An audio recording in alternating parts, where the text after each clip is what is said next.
Hi, everybody. Tina Brock, Producing Artistic Director here at the Idiopathic Radiculopathy Consortium in Philadelphia. I'm your host for Into the Absurd, a virtually existential dinner conversation.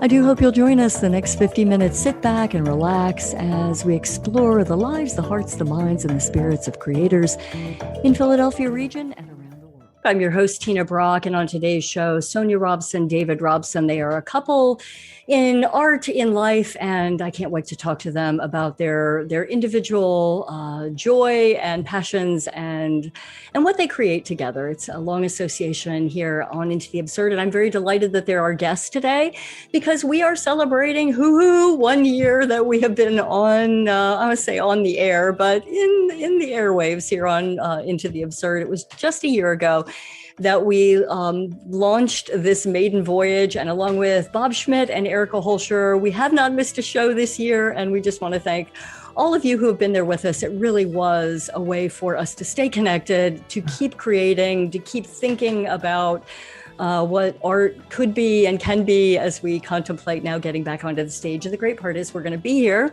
We're going to be doing the backstage tour and talking about making that work happen. So thank you so very much to everybody who's joined us around the world. This show has been seen by, 850,000 plus people over the last year. And that's just hard to imagine when you think that our average audience on the stage is somewhere between 50 and 100 people. So some things to come out of the pandemic are that you can really reach audiences around the world who have a very niche interest. So with that in mind, thanks so much for being here and help us celebrating. We're going to bring Eric and Bob on at the end of the show just to say hi and wave a celebratory virtual drink. But let's get to our guests for today. David Robson.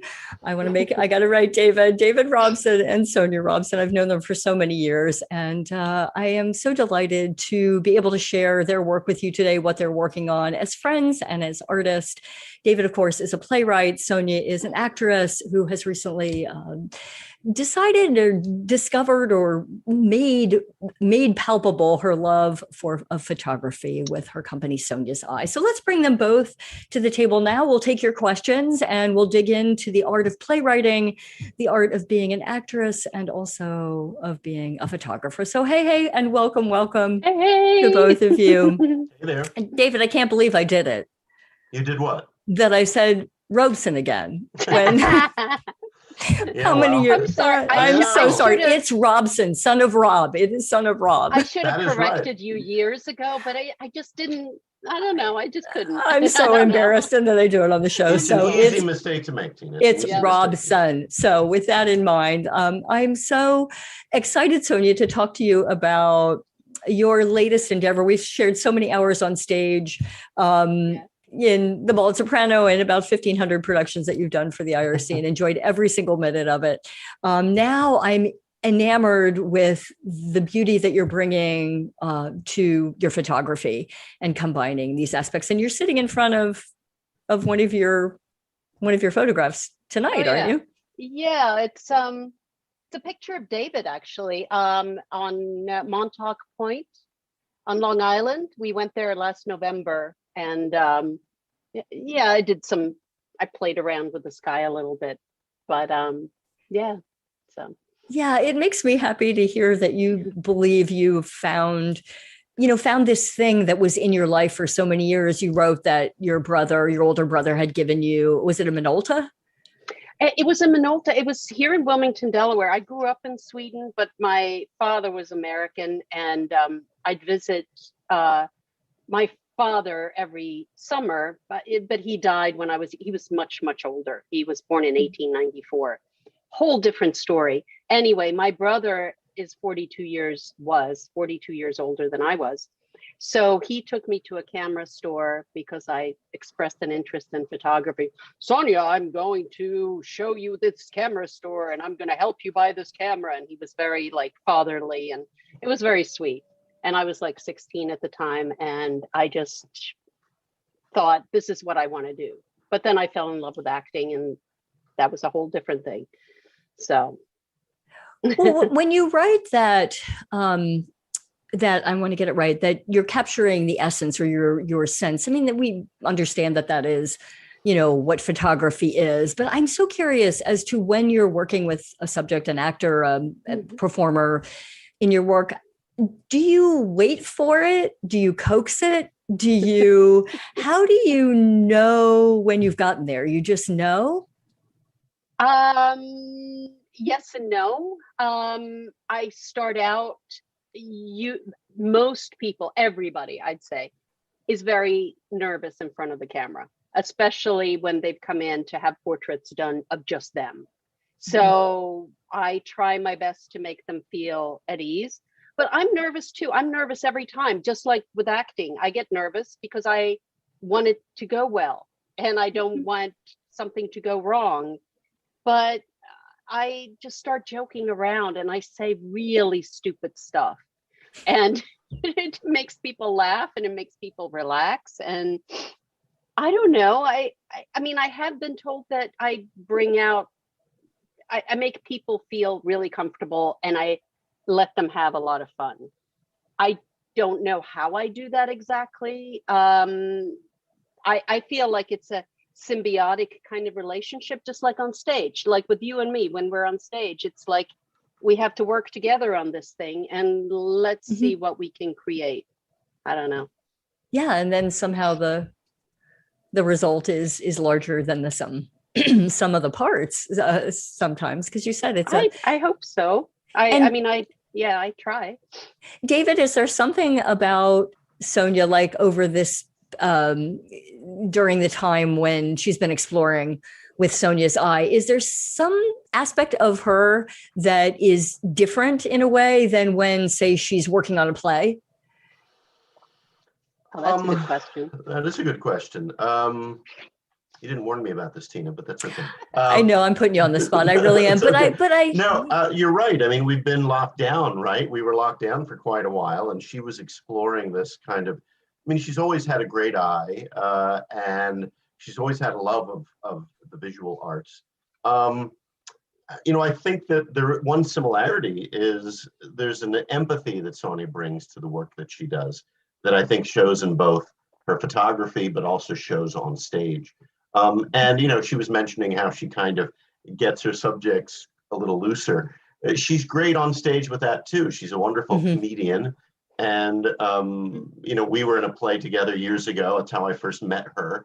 And she was just very funny. And so she has kind of a natural gift for being able to bring out, to make people laugh, to bring out the best in people. And in terms of things that are different, I'm hiding in my corner behind the screen. Yeah, that's true. She kind of goes into her hole and she starts working her Photoshop. And boy, you don't want to disturb her. You don't want to poke the bear, as they say, because, she gets into it, as I do with my writing, and she just gets into a zone, as I think you have a door. I don't have a door. I had to create a room. I do have a door. You can't see it here because this is a virtual background, but I have a door, and she doesn't. So she kind of envelops herself. And so there's nothing that's surprised me because, I've seen her creativity from the beginning when she started going to school for acting, when we acted on stage together. And but it's been wonderful to see this part of her and to see how talented she is and how hard she works on it. Because I always figured talent's kind of a dime a dozen. Everybody's got some kind of talent, but it's the work that you put into it. It's the hard work that makes the difference.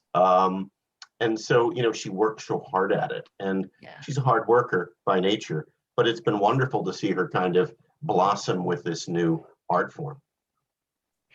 I love the fact that you're coming up on an anniversary. We were talking about it before the show and how you both met at Stagecrafters, right? Many moons ago in a production where you were auditioning together. Yeah, I was in graduate school at the time. I was going to St. Joe's and I was kind of wrapping up my graduate degree. And a friend of mine was directing a play at Stagecrafters, which is a community theater in Chestnut Hill in Philadelphia. And she said, do you want to come and audition for this play? It's called The Foreigner. It's very funny. You'd, I think, be good for it. And I had some extra time and I thought, sure. So I went down on a Monday night, right? Sonja, it was a Monday night, as it usually is for auditions. And I walked down 5 minutes from the place where I was living with a couple of my buddies, 1990. August of 1990. You were 23. Going on 24, that's right. Yes. So I walked down there, I saw my friend Loretta, who was directing the play. I know, crazy. And I read the sides and prepared to audition. And so when it was my turn, I got up onto the stage, and it so happened that I was auditioning with this young woman. Didn't know her age. She just was beautiful. And we started auditioning together, and my mouth was very dry at the time, partly because I was nervous, even though I was trying not to act nervous. And then partly because, there was this lovely woman across from me. And during the audition, I, by mistake, sprayed spittle on her. When your mouth gets dry, that happens sometimes. And I was really embarrassed at the moment, but when the audition was done, somewhere in my mind, I knew this was my end. So I approached her afterward, and I extended my hand, and I said, "Hi, I'm David Robson. I'm sorry I spit in your face." And we both got the part. I played a minister who was secretly a member of the KKK, if you know the play, and she played kind of the ingenue of the play. And that was a long time ago. That's how we met. Sonia, please. Wow. Yeah. And since then, Sonia, you've been to theater school, and David, you've had quite a career in playwriting. And I guess, Sonia, as you work on your photography now, does theater come into your space, in your head anymore? Oh yeah, absolutely. I started the series, and if you look at my website, it's called the Hollywood series. And I've collected a bunch of different retro costumes and bought some things on Amazon in different sizes and stuff that are vintage looking from the 1940s. I have a thing for the 1940s because my mother was a model during that time. And I have all these gorgeous pictures of her from Paris and New York and stuff like that. And I love the way the light would hit, how they photographed people then. So I've been trying to recreate that in some kind of way, but I'm taking my own spin on it. But what I did was, with my daughter, I dressed her up, I did her makeup, and I'm like, let's play. And I put her in front of the camera, and she's just a natural. I put a cigarette in her hand, and and I said, you know what you remind me of? You're a girl in one of those old dance halls, 25 cents a dance, and you're bored as hell because every boy in the place wants to dance with you, and you're just so over it. And you're like, no, this is my smoke break. And then I did one of Celeste Walker. Celeste Walker, and she's very Italian looking. And I thought, you know what you're an Italian woman of a certain age. You've never been to America. You don't speak English. You're waiting in a New York hotel for this suitor or something, and you're just sitting there with your martini looking over your shoulder. And it just works so well. So it's like I've tapped into that, but that's something that comes up when I just see the people sitting there. I'm like, oh, this is what this reminds me of. And then they play into it. So that's fun. And it must help that you're throwing out, through your imagination scenarios, which really spark their imagination, which then together you can create this little play in a series of shots. I want to do more of those kind of Hollywood series. So if anybody's interested. You're up, Tina. You're up. What's that? Yes. Oh gosh, I'd love to do that. I would love to do that, Sonia. And I had an idea. Well, Celeste had the idea to have a calendar for next year. For every month, there's going to be a different person, women, and it's going to contribute to women theater artists in Philadelphia. Oh, that's a great idea. I know, and that's a wonderful idea, Sonia. I love the fact that this thing that you discovered so many years ago that was introduced to you by someone in your family has been with you for so long, because we've been watching, for a while, you retouching photos and you'll post them on Facebook, and you could see the joy of that really coming through. And so lovely to see, you taking it taking it Really to fun. and to be so involved in it. David, when you're working, are you really structured in your writing practice? Do you have a time you write every day? Do you kind of do the same thing? Do you have to have certain things in place in order, or do you sit when it strikes you? I wish I had that discipline to be able to do that. I tend to kind of work in cycles. So, I find something interesting and I start reading about it, whether it's a newspaper report or a story or some subject matter that's really interesting to me. And it doesn't mean it's always going to become a play, but it's, I find that when I'm interested in something and I keep going back to it, I start to think, there might be something to this. What kind of story could I create? And, I'm never out of ideas for stories. A lot of time, it's the writing of the play that's the tough part. The ideas come; they're all over the place. For example, when I was a young man, before I guess when I was hitting puberty or so, this is a somewhat naughty story. I hope you can handle it. I happened to discover a copy of a book that was very popular in the 70s. And it was kind of a famous breakthrough kind of book at the time. It's called The Joy of Sex. And I happened to discover my mother's copy of it. And I became very interested because, of course, not only are there words, but there are pictures, illustrations. And for some reason, over the last maybe 10 years ago, I laughed thinking that, oh, yeah, I remember when I did that. And I became fascinated with the man who wrote this. His name was Alex Comfort, and he became kind of a celebrity. Yet at the same time, he was a British man, and he was quite prudish in some ways.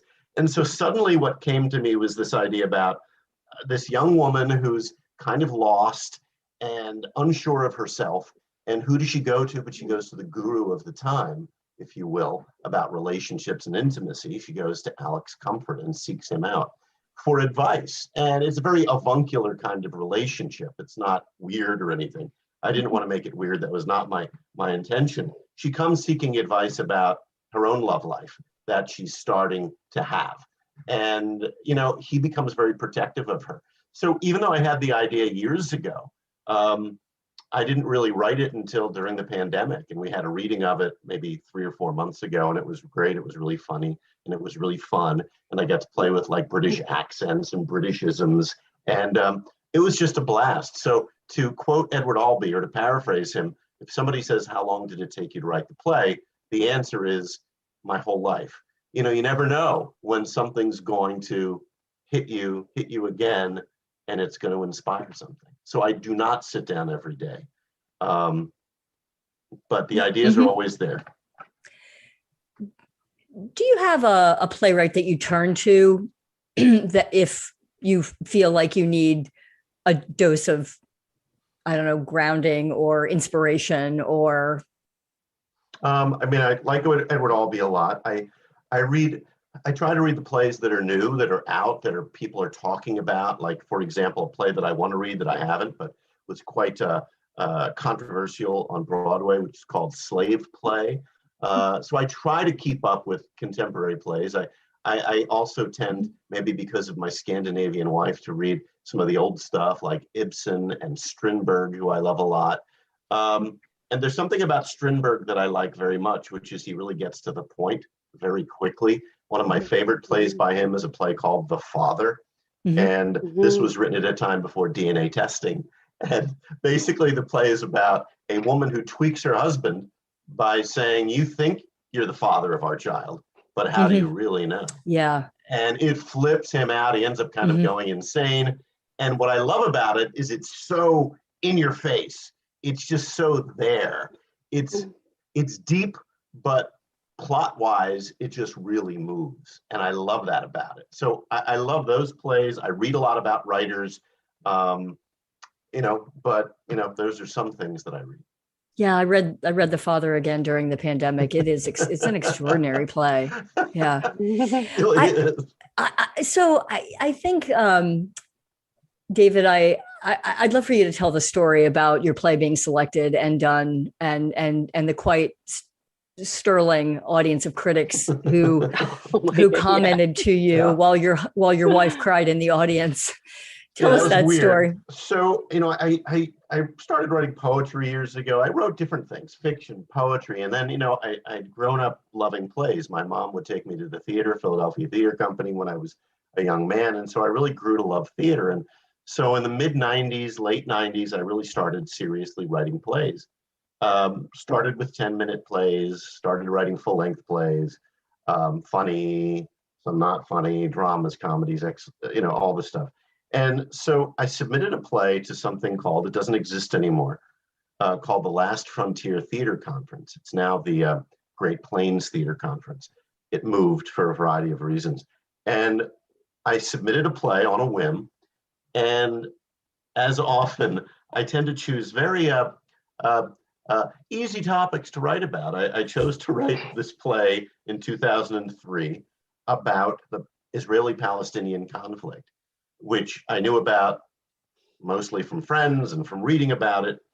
And I thought, this isn't bad. I'm going to send it off to this theater conference. And who knows, maybe they'll do it, whatever.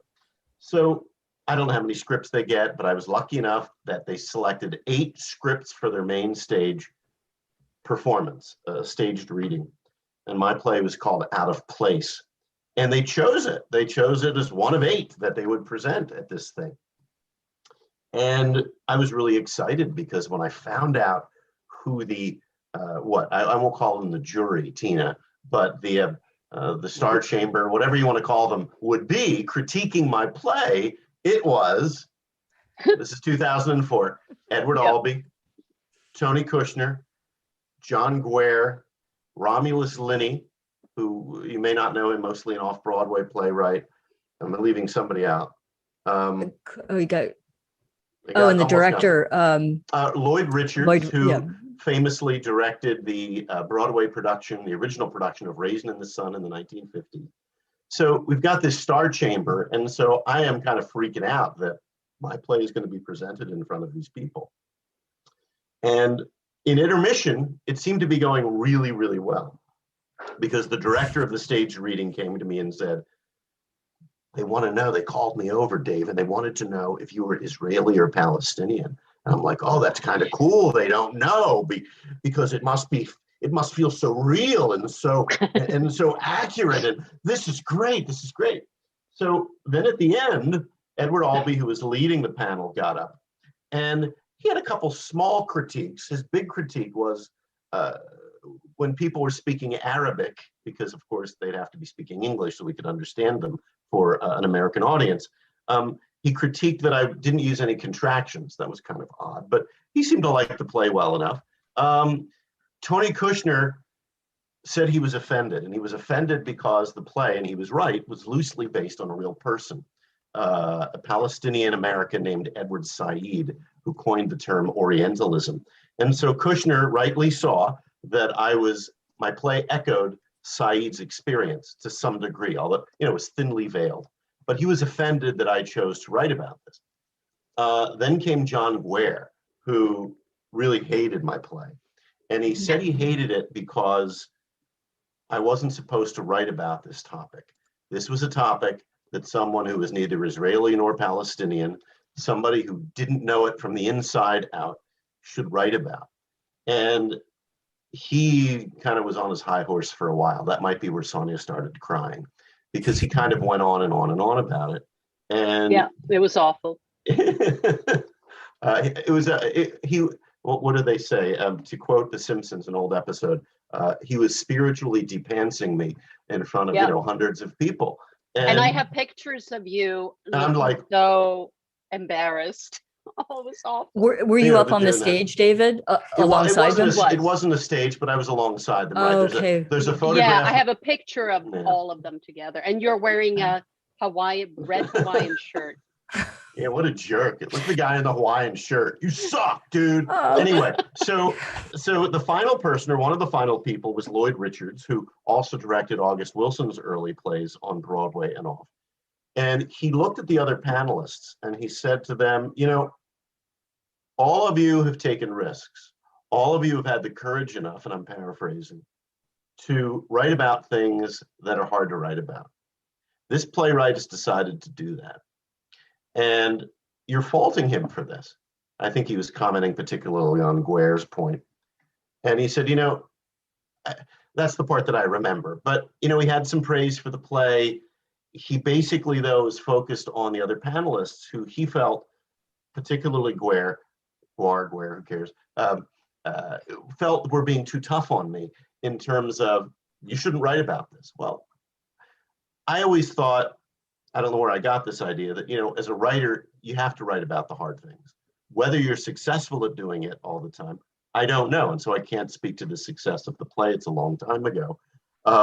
It had some readings after that. It was never produced fully, which doesn't necessarily mean anything because so many wonderful plays never get produced by people. And I remember going back to the hotel room after, I'd been through the ringer, I'd run the gauntlet, and it was pretty hard. And I said to Sonja afterward, I'm not sure that any review I ever get will hurt me or touch me, because I felt like I was, they put me in that spotlight in a way that was really uncomfortable. You didn't want to write at all anymore. You had a moment where you just never wanted to write again.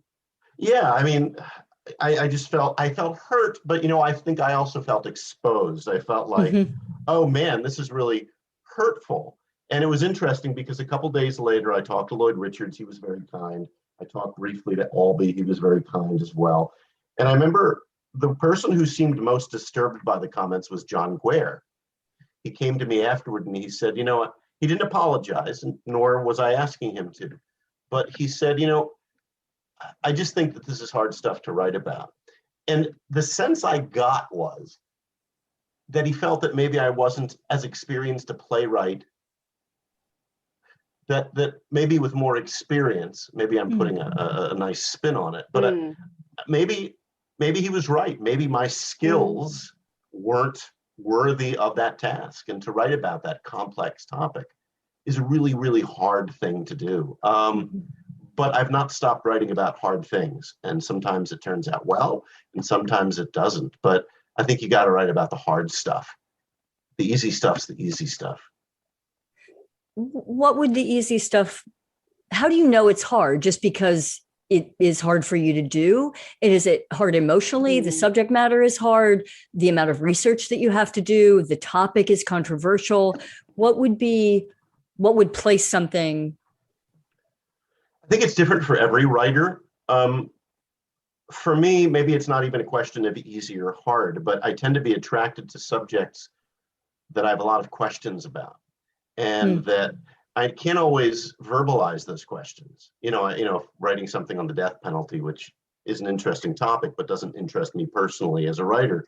To me, it would be, well, what are some of the questions? And it's the questions about the topics that really drive me, and they drive me to read, and they drive me to think, and most of all, they drive me to write, because I find that the questions for me get answered on some level by writing about them. It's the process of writing that helps me work through it. So it's, for me, certainly, I wouldn't call it therapy. And I know for some writers, writing is therapy. I enjoy doing it. I hate doing it. It's all of the above, right? It's everything. But when I have questions about something, a couple of years ago, I wrote a play that I think Tina saw an earlier version of, about two men. And throughout my life, I think one question I've had is, well, what is manhood? What does it mean to be a man? Can you be a man and still do this or that or the other thing? And I found a vehicle, I found subject matter, I found a story that would allow me to kind of work out some of those issues through dialogue. So it's not me talking, it's the characters. And in a weird way, I'm just listening to them. In a weird way, I'm just listening to them have the conversation and bring up things that I find interesting and thought-provoking and hard and painful and difficult to solve. I don't know if that makes any sense. Oh, absolutely. Do you feel that it's hard for you to, when you've seen a production happen, or even when you don't see a production happen, but you get to the end of it, is it hard for you to I guess there's two questions. Do you feel like you've worked through some of that? Are you aware that you've worked it through, the questions that you had? Does it feel like you've discovered something? And is that in any way correlated to sort of any loosely defined success that you would place on it? You know, it's weird because often I don't see those things. The things I write about, I don't see my connection to them. Like, you know, Faulkner famously said, you write about what you know. And I see his point, but I think that there's more to what he said than meets the eye. I mean, what I know is I'm a middle-aged white guy, and I have no interest in directly writing about that experience because I understand that experience for the most part. You know, I'm able to function and live in the world. I'm interested in asking questions about other experiences. And it was weird because when a play of mine that I was alluding to a moment ago that relates, among other things, to manhood and masculinity, Playing the Assassin was done.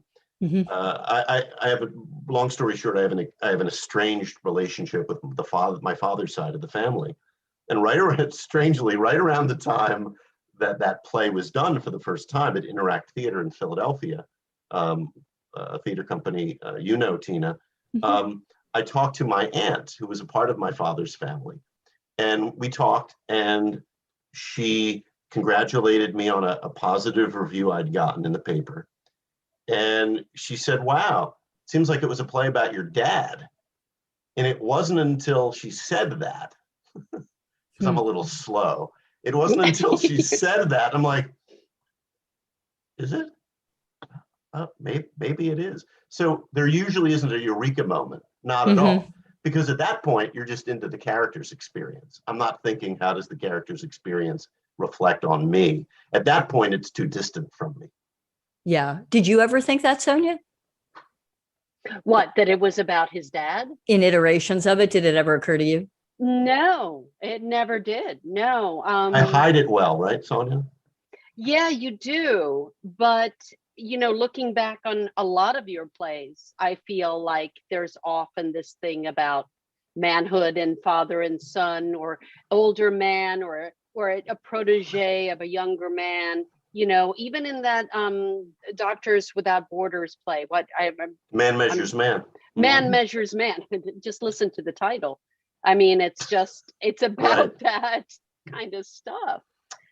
And it's weird because even when my characters are female, you're right, Sonja, there's often this kind of protege mentor relationship, which isn't a conscious thing, I don't think. And what's interesting, because now that you're making me think of it, Sonja, when I met Sonja, she had a child, and the child was 5 going on 6. And, you know, my dad wasn't around. So it was all this complicated family stuff in my life and her life. And I don't know. I think if I directly said, I'm going to write about fathers and sons, I wouldn't write about it because, at least on the surface, it doesn't interest me. It's the characters and the particular situations that interest me. So in a way, I have to fool myself. It's the working through of it. Yes. David, somebody asked, Fred Barfoot asked if we have a favorite thing that we worked on together. And I'll have to say it was A Few Small Repairs, because we started a theater company. It was a one-off theater company. It was a one-play theater company. And we had it done on Second Stage in 2007 and spent a lot of money on it. It was crazy. But that, I think, is the favorite role I've ever had. It was based on Grey Gardens. It was called A Few Small Repairs. And you wrote it so beautifully. It was directed by Bill Raudebush. And Hazel Bowers played... she was awesome. Big Alice, and I was Little Alice. It was very thinly veiled. I mean, we had watched We'd watched Grey Gardens and loved it so much, but I wanted to know more. I had more questions. If you've ever seen Grey Gardens, it probably raises a lot of questions. And to me, that's what good theater does, right? It raises a lot of questions. And, you know, the play doesn't, I hope, always answer the questions. You know, it often leaves it to the audience to answer at least some of them. Because when you go to the theater, I guess that's the kind of theater I like, Tina, is that, you know, it raises more questions than it answers, because it leaves me something as an audience member to contemplate when I leave. And you're right, Sonja. I mean, that was a really fun thing to work on together. It was amazing. And And Bill, remember, Ingrid was in the audience, and she was like 5 or no, she was 6, and she cried. When I cried on stage, she cried. It was so cute. Oh. And it was weird because, at first we're like, do we really want to do this together? But Bill Raudebush, the director, really talented director, he was able to help us draw that line pretty clearly, and that was really helpful. So, I'd drive Bill home in the car, and Sonja would be in her car going home on her own, and I'd say to Bill, so what do you think about scene 2? Do you think Sonja could give it a little more of this or give it a little more of that? And then he would get it, he would transmit that message from the director's standpoint to her, because I wanted to remain married. Yeah. Well, having an intermediary is that sounds like a perfect, Bill sounds like a perfect person to be that person. And he was. Just he you was talking great. about Ingrid, Sonja, just reminds me of her being on stage in both The Mad Woman of Chaillot, the Girardot play, when she was on stage. We had like 20 some odd people in Studio 5 over the Walnut Street. And her just sweet little, and then in the castle again, in the when we did Kafka's The Castle, she was 12.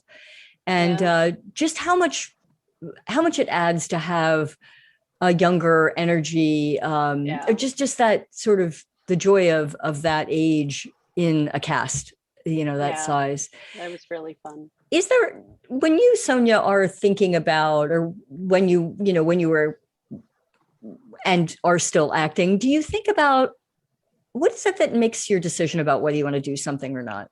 Is it the people? Is it the script? Is Tina in it? You're the first person that's ever said that. I don't know. In the history of the world, I love you. You get me. I have so much fun. I mean, there's so many times we've been on stage where I just like I can't have more fun. And I know it's not always, there's always some. Just say it. There's always something happening. There's some drama happening. There's always drama going on. Right. But, there's things I love about acting. And it's being in the moment on stage. The things I hate about acting is preparation, not rehearsal so much, but preparation before going on stage. I am usually so nervous that I'm like, why the heck do I do this? Why do I do this? Why do I put myself through this? And those are the exact words you use every time, Sonja, when we're in the dressing room at the Bethany Mission Gallery, every single time. And well, there's 2 times with the bald soprano, but we just sit there on the bed and looking at each other going, and I'm in the same boat with you. So we're like, why do we do this? Why are we doing this to each other? Why? Why? And then just have so much fun. So there's a story that's told often. But I often say that acting sucks because it does. There's so much work involved, and there's very little, I don't know. I never feel fully satisfied. I never feel like I did exactly what I wanted to do until I look back later and I'm like, oh, man, I should have done that. I should have done this, but then it's gone. Sonja, I think that's, when you kind of lost your interest in acting for a while, it seems like, tell me if I'm wrong, that's what you were missing. You weren't having fun anymore for a variety of reasons. You just weren't having as much fun. But when you started working with Tina, this is a Tina Love Fest, she said, I always have fun with Tina, that we have fun, we laugh, and we're goofy. Yeah. And so that's why right? Would that be fair to say, Sonja? It is fair to say. I mean, a big thing that made me lose interest was also having my baby. Having my baby. What a lovely way of saying how much I love you. That's Paul Anka. That's an old song. I was at the Wilma Theater in 2001 when September 11th, and my daughter Ingrid was there. It was David's birthday. September 11th is David's birthday. And I was really ill then because Ingrid was still nursing, and I had worn myself down. I had worked at a Montessori school all summer and got an Epstein-Barr virus. I was seriously ill. And I always wanted to work at the Wilma and with Blanca, and it was such a wonderful experience. but I was seriously, seriously ill. And that really made me unhappy. And then I wanted to be at home with my daughter, and I was still nursing her. And then on top of that, September 11th happened. And it was a day, it was the beginning of Tech Week. It was on a Tuesday, and Ingrid was there with me. It was David's birthday. It's like all came together, and I'm like, I don't want to do this anymore. I can't be away from home this many hours in a day. And it was really difficult. It was, yeah. Yeah, it sounds like a lot of, I mean, a lot of things converging at one point, which made an illness on top of it. Right. I mean, it was just not right. And I do think, I mean, I love your Marion Seldes story. Tell us that. Marion Seldes, the great actress that worked in so many Edward Albee plays. I should have sent pictures of her and me. She's basically enveloping me almost like a praying mantis. She was trying to counsel me on theater. It was so cute. She was very theatrical, right? Just as a person. Very theatrical. Well, I came with David to this Alaska theater conference where all these famous people were. And I decided to take a master class with her. And I did some old monologue I had. And she gave me some great advice on it. But at one point I asked her, I said, I just have a question. Have you ever lost your passion for theater or your passion for acting? And she looked at me like she was almost horrified. No, never.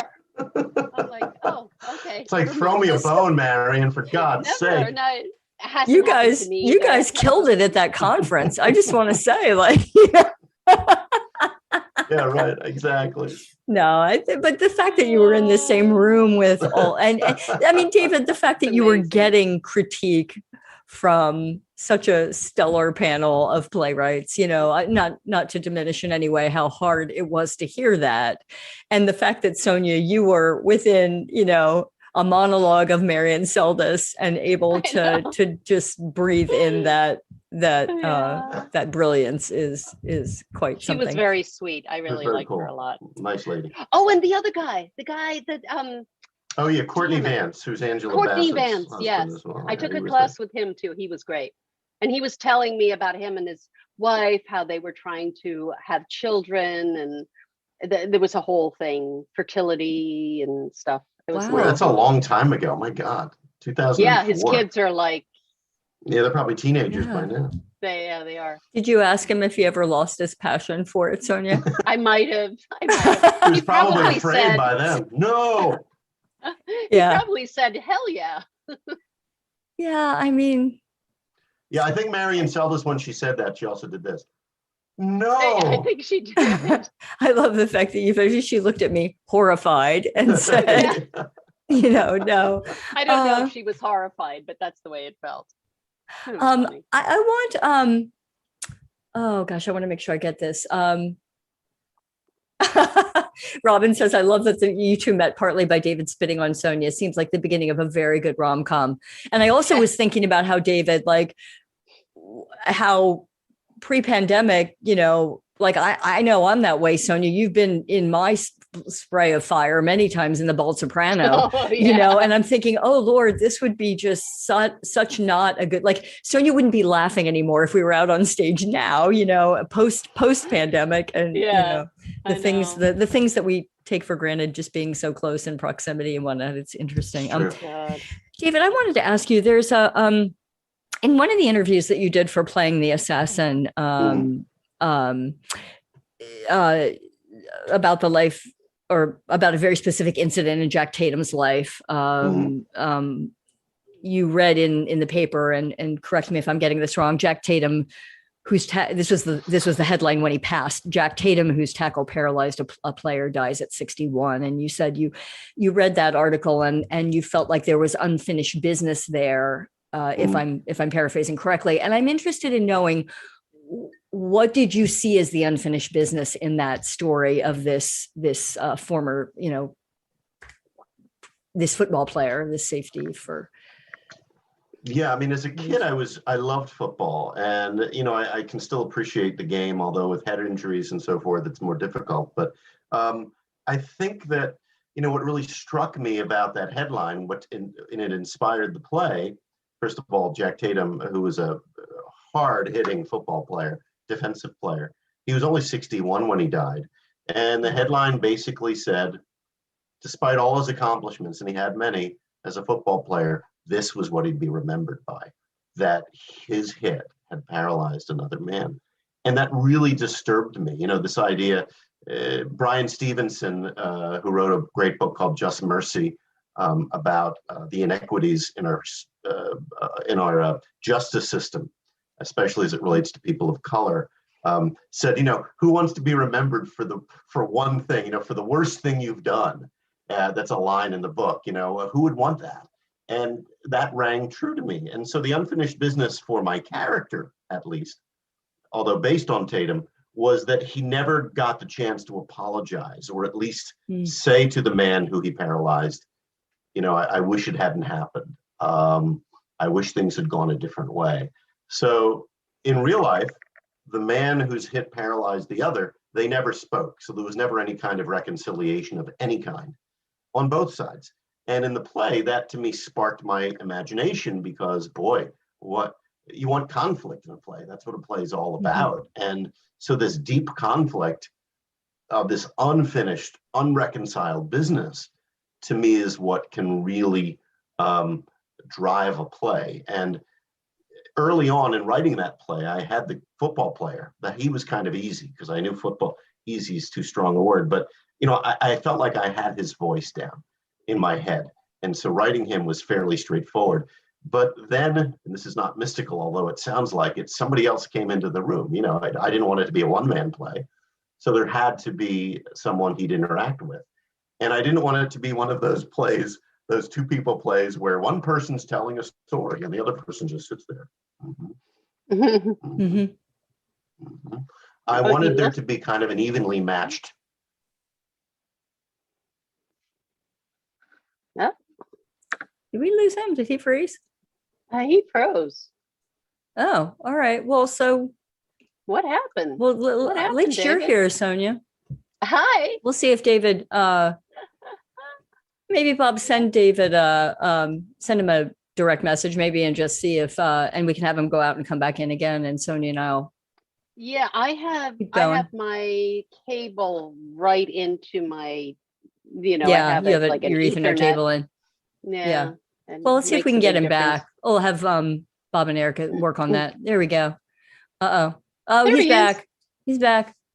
You're muted. Oh, you're muted.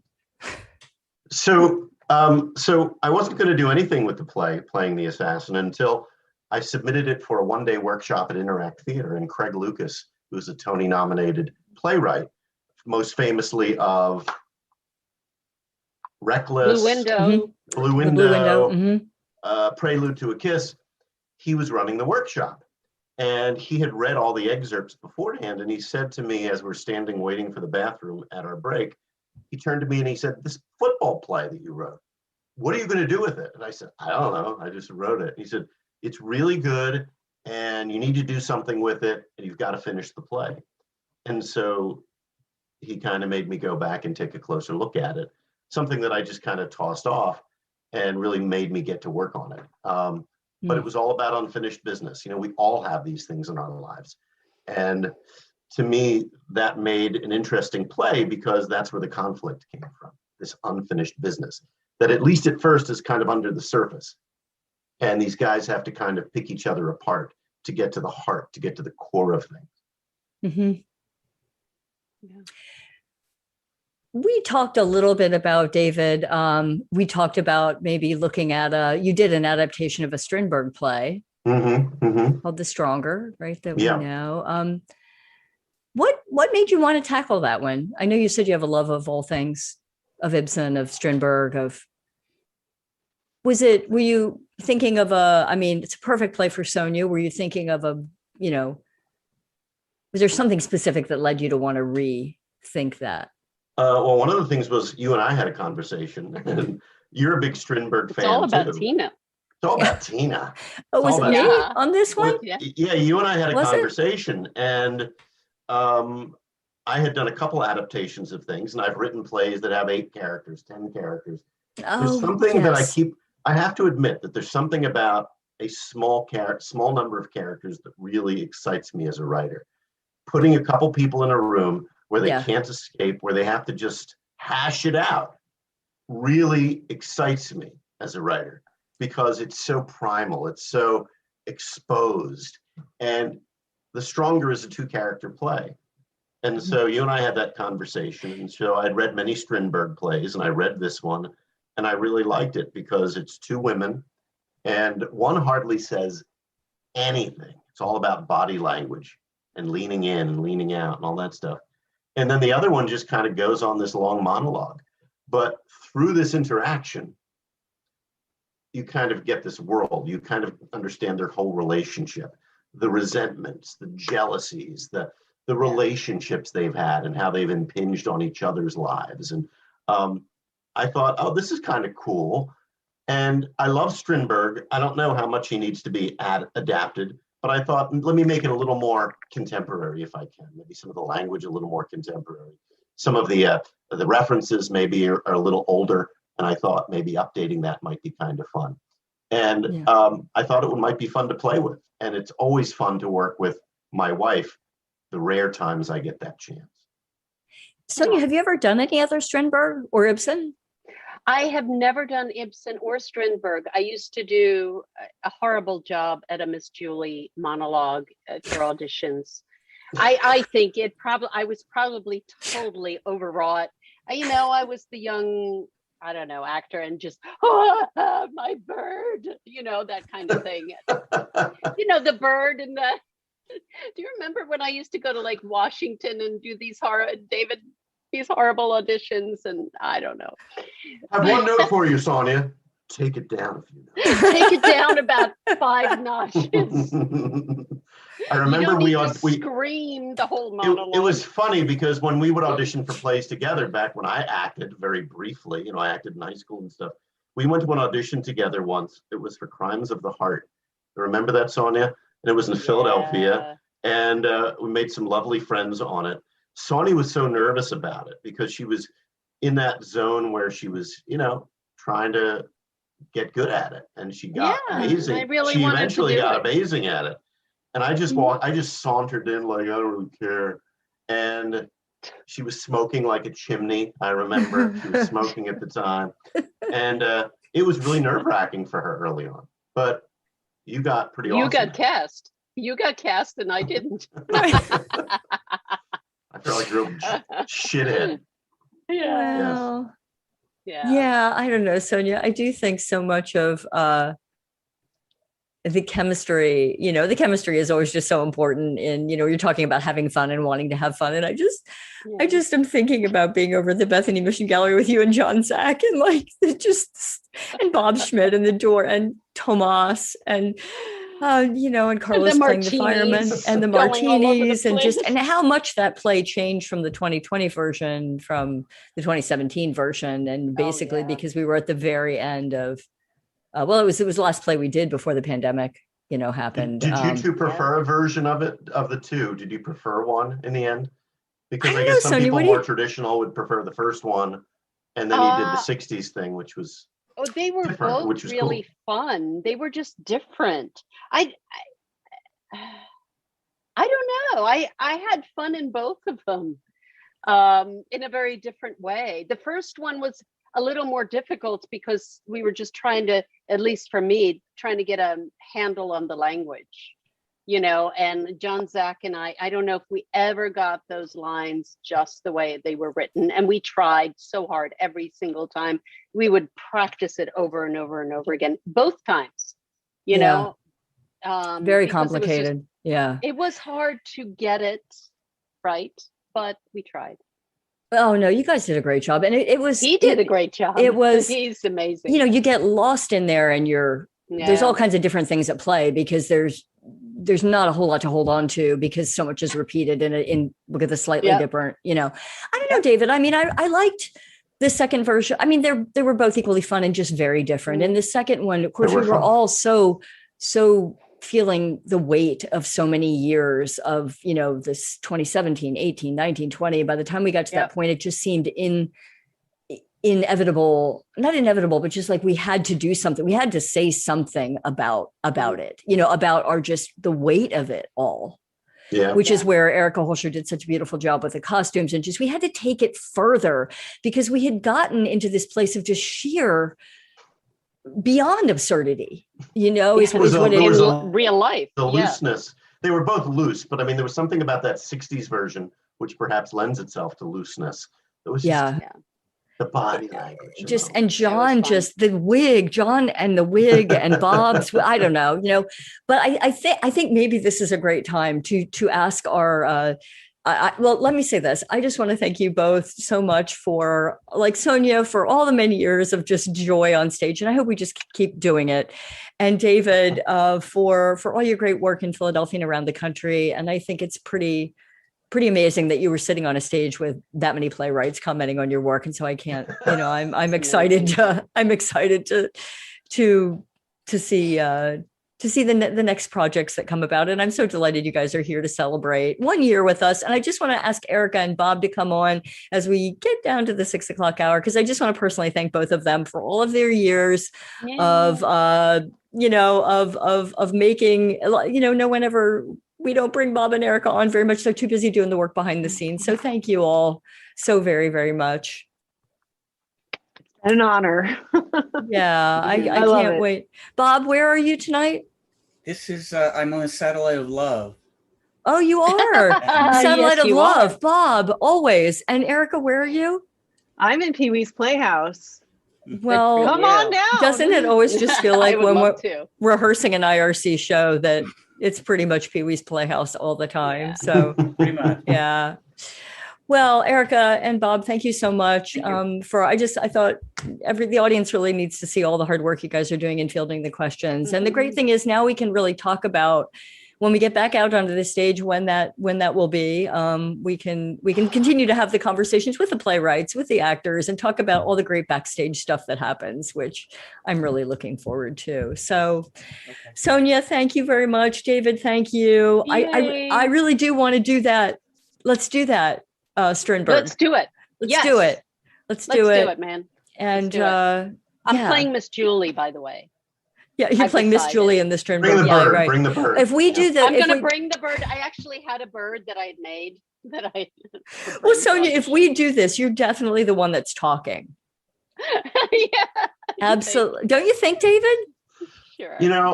I think it could go either way. I was trying to figure that out and I couldn't tell. I think that's Sonja's going to be like, oh, I've got all these lines to learn. If it was anybody but Tina. But the great part is it doesn't matter what you say, Sonja. I'm just going to be sitting there like listening. So judging your character. Right. But in the most lovable way, Sonja, or I'll bring it to the table. It's a pretty intense play. It's a pretty intense play, which is what I love about Strindberg. Yeah. Well, you guys, thank you so much for being here today to help me celebrate. This is making me super excited about being back on the stage soon and seeing your work on the stage. Thank you so much. Yes. Bye. And thanks to all of you for being here today with us to celebrate our 1 year anniversary. There we go. I want to make sure that you're with us next Saturday when Joanna Rote is going to be back with us. Joanna and I have a mutual love of Tennessee Williams. And she was on the show right after we got started last year, and we had wonderful conversations about the books that she's written. She's been a director and an actor and ran the theater program over at Villanova, professor emeritus for many, many years. And we share this love of Tennessee Williams. So we're going to be talking specifically about the two-character play, which is a play that we have on the table here at the IRC that we're hoping to bring in for you all this year or in 2022. And we're going to talk about the eccentricities of the Nightingale and also Summer and Smoke. So that's next week. I hope you'll join us. And thanks so much for making it possible that we can celebrate this 1 year anniversary. To everyone, I hope you have a very safe week ahead.